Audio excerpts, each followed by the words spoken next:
Well, guys, here is a brand new Victoria Free After Action report, as it's been a little bit since I last played this. I spent a few weeks not playing because it's still a very boring game. I focused on other things. So, a few days ago, because recently a new update came out and DLC just recently came out, and it's overwhelmingly hated in the community. Gee, I'm not surprised from what I heard about it. So yeah, I decided, why not try this again? And I decided to finally play Japan, as I've tried like 3 times to play them. I never finally finished playing them, but here it is. Yeah.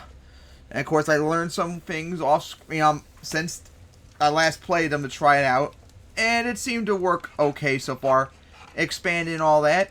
Earlier in the game, I was able to get the clergy pretty much in charge, and I was able to make Japan a theocracy, which had a really cool flag too.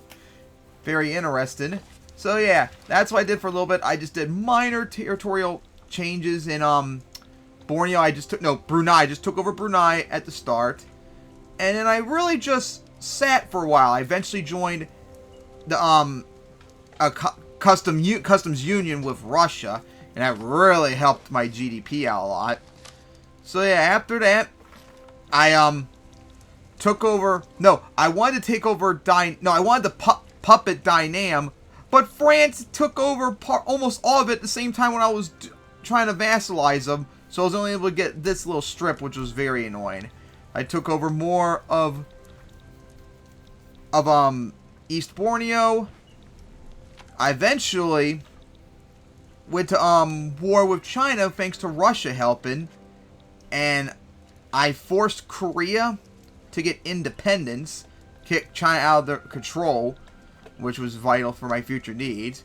And of course, in this game, I don't know what it is, but America, not once, not twice, but 3 times went into default. And every single time they went into default, I attacked them, with Russia, of course, helping me too. So I first attacked them to get recognized in a whole bunch of reparations, which worked, which helped me become a great power, recognized. And then later on, I took California away from them, which was not easy despite them being default with all the penalties. And then later on, I took Oregon from them.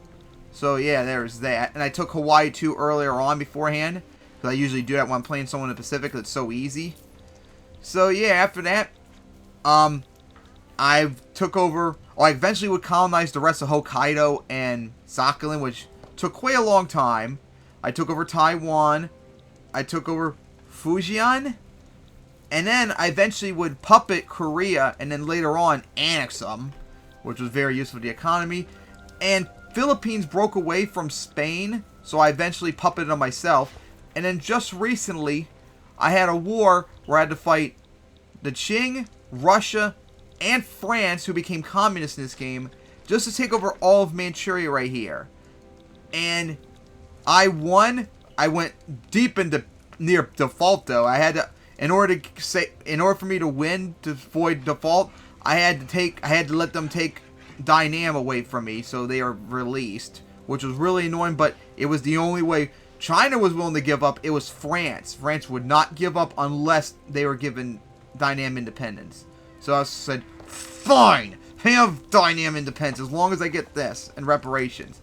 And yeah, the last few months I on purpose lowered the loan and taxes and all that, so I can make my economy as good as possible looking like before they end the game off. So yeah, as you see, government-wise, we eventually became a democracy. I think you were a previous general. Or at least you look very familiar to a general. Yeah, royal folk. At one point, I had progressives in power, which was the intelligentsia and the royal folk working together.